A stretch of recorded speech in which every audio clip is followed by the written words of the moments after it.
Hoje a gente já sabe que boa parte das drogas repropostas, né? Quais são as drogas que foram repropostas? Azitromicina, hidroxicloroquina, ivermectina, colchicina, elas não se mostraram eficazes no tratamento, com estudos bem conduzidos, estudos conduzidos por diferentes grupos em diferentes localidades do mundo, estudos bem desenhados, com ampla quantidade de pacientes, tanto é que as agências reguladoras, quer seja a brasileira, a europeia ou a americana, elas não recomendam o uso e não tem a recomendação do uso em nenhum guia de tratamento internacional. O que a gente tem hoje disponível? Existem alguns estudos interessantes. Quando eu digo estudo, significa está sendo estudado, ainda não está em uso determinado, mostrando que em doses altas, corticoide inalatório, igual o asmático usa, ou igual a pessoa que tem doença pulmonar obstrutiva crônica, parece ter uma boa resposta, mas, de novo, ainda é fase 2, então precisa dos estudos de fase 3 para determinar isso. Seria interessante, porque seria uma droga reproposta, seria uma molécula que já existe. E outra molécula que está sendo estudada é a aspirina. Eles têm notado em estudos observacionais as pessoas que tomam aspirina de forma regular, por outros motivos, né, costumam ter melhores desfechos.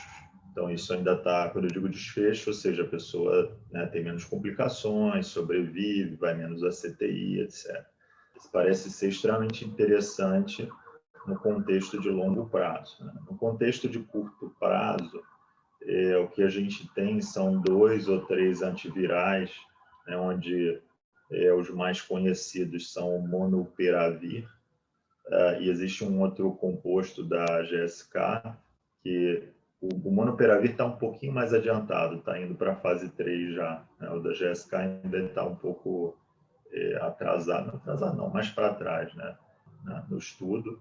E aí seria interessante que você teria uma molécula que é um comprimido, que é efetiva, né, e que desempenharia um papel, aí dependendo do estudo, tanto na doença grave quanto na doença leve. Ou seja, a gente poderia ter aí até o final do ano, primeiro terço do início do ano que vem, talvez o equivalente do Tamiflu, que é o Tamiflu para gripe, a gente teria para Covid, o que mudaria bastante o contexto, principalmente do ponto de vista de transmissão. Acho que o objetivo não é falar de vacinas, mas hoje as vacinas que a gente tem, elas têm um objetivo claro. O objetivo claro é fazer com que as pessoas internem menos, utilizem menos CTI, utilizem menos ventilação mecânica e morram menos. Né? Existem algumas vacinas que reduzem a transmissão.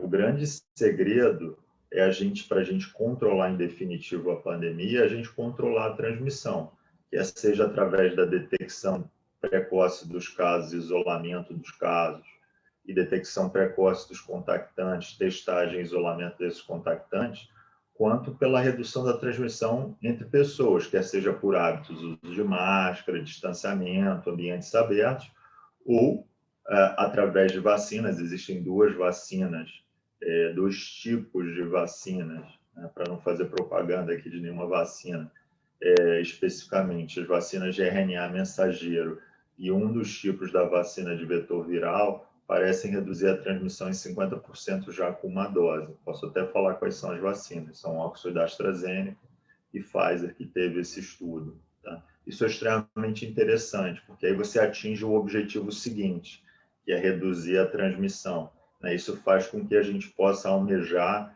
ter um controle mais rápido da pandemia. Né? Da mesma maneira que seria com uma molécula. Eu testo você agora, por exemplo, vejo que você está positivo, te isolo, mas já começo a tratar você imediatamente. Isso dá uma possibilidade muito maior de segurança e de diminuição da ocupação de leitos de CTI, de leitos hospitalares, etc. Esse é o primeiro ponto.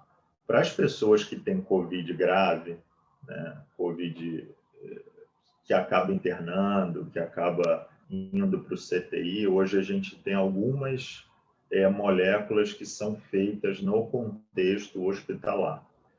A primeira molécula aí é uma molécula antiga, que é um corticoide chamado dexametasona.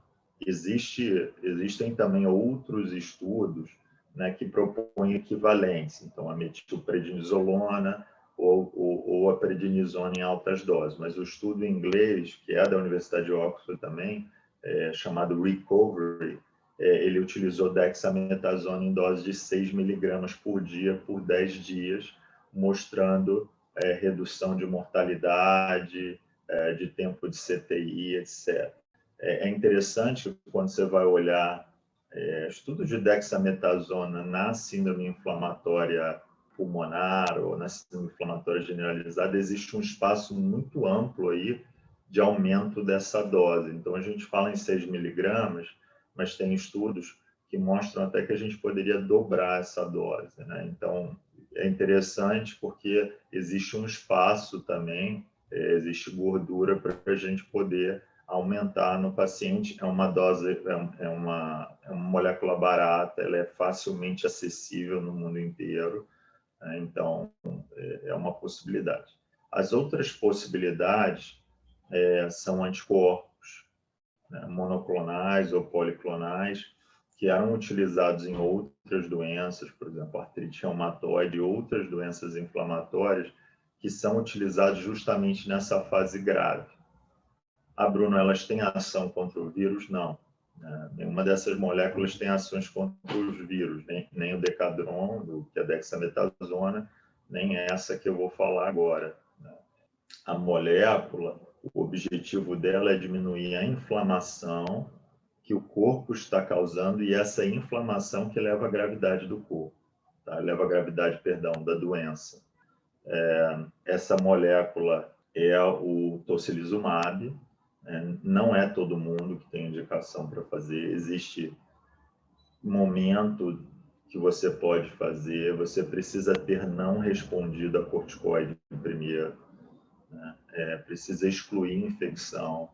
Tem uma série de condições que você tem que não ter. Você não pode ter neutrófilos baixos, você não pode ter infecção. Então, vocês têm uma série de critérios que você precisa preencher. Ele é feito em infusão, em uma dose única, né? Boa parte dos pacientes responde bem, tá? Mas tem pacientes que pioram com o uso do tocilizumab, até porque uma das complicações que boa parte desses anticorpos monoclonais tem são infecções pós-uso de anticorpo. Por isso até que tem que descartar a presença de infecção. Tem o Remdesivir. O Remdesivir é uma molécula antiviral, essa sim antiviral, que havia sido estudada para hepatite C. Posteriormente, ela foi proposta para ebola, e aí hoje em dia ela está aprovada para uso em COVID. Existem estudos mostrando boa resposta quando ela está associada com outro anticorpo desse tipo chamado baricitinib. Então a infusão é dupla. Só para as pessoas saberem, um custo de uma infusão dessa aí gira entre 7 a 30 mil reais. Alguns planos cobrem, outros não.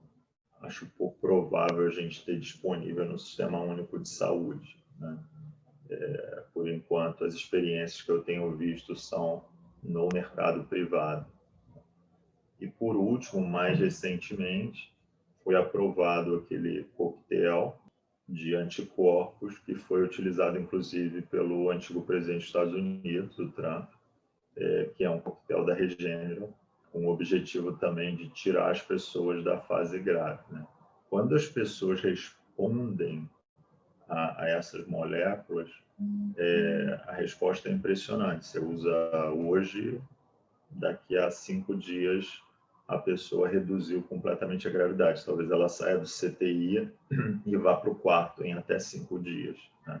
Então, assim, é uma resposta extremamente impressionante. Esse é o contexto do que a gente tem hoje. Acho que se descobriu, acho que tem outros avanços, né, que não são necessariamente com tratamento especificamente, mas a gente já viu hoje que a intubação precoce não é uma estratégia interessante como a gente fazia no passado, que o que a gente tem que fazer é acompanhamento precoce, né, que as pessoas têm que chegar cada vez mais cedo no hospital para que a intervenção seja feita de forma precoce, né? Então, esse é um ponto interessante aí para levar em consideração. Já tem bastante coisa, mas nada ainda é seguro, né? Garantia de nada, né? Esse próprio tocilizumab teve recentemente uma atualização sobre terapias, né, em COVID, feita pela Casa de Saúde São José, né? E a pessoa que coordena isso é um dos rotinas lá da terapia intensiva, e ele fala desses resultados e da experiência da São José, né, nesse sentido. O problema é que as drogas são muito caras, né? Então, assim, num contexto populacional, só para vocês terem uma ideia, por exemplo, se você, em alguns hospitais, você prescreve facilmente um tocilizumab da vida. Você prescreve igual você prescreve uma dipirona, tipo, eu quero que faça isso, amanhã está lá sendo feito. Tá? Existem outros que aí precisa passar pela aprovação do diretor, etc. Né? Então, assim, é muito complicado porque você não consegue massificar esse acesso. Eu acho que a grande vantagem, por exemplo, de um monopiravir da vida é que você vai conseguir massificar o acesso a um custo baixo ou menor, né, do que o outro, com menos efeitos colaterais. Na rede pública, o que a gente tem visto é corticoide, né? E algumas famílias, por exemplo, sei lá, às vezes o cara perdeu o plano de saúde, mas a família tem condições de comprar uma molécula dessa. E, às vezes eles conseguem, com o hospital, acordar o uso. Mas, assim, isso é muito difícil de acontecer, porque na rede pública é muito difícil, porque você não tem essa gerência sobre o paciente. Eu tenho que falar com a equipe médica, convencer a equipe médica, né? E essas coisas são muito complicadas, até porque, assim, tem muita complicação relacionada ao uso de anticorpos. E aí, num contexto de hospital público, às vezes é difícil você fazer algumas dosagens para excluir algumas coisas, né? Então, fica muito... O próprio ECMO lá que o Paulo Gustavo está fazendo, você tem pouco acesso disso, não. Pra você ter uma ideia, você tem poucas equipes que fazem isso no Brasil.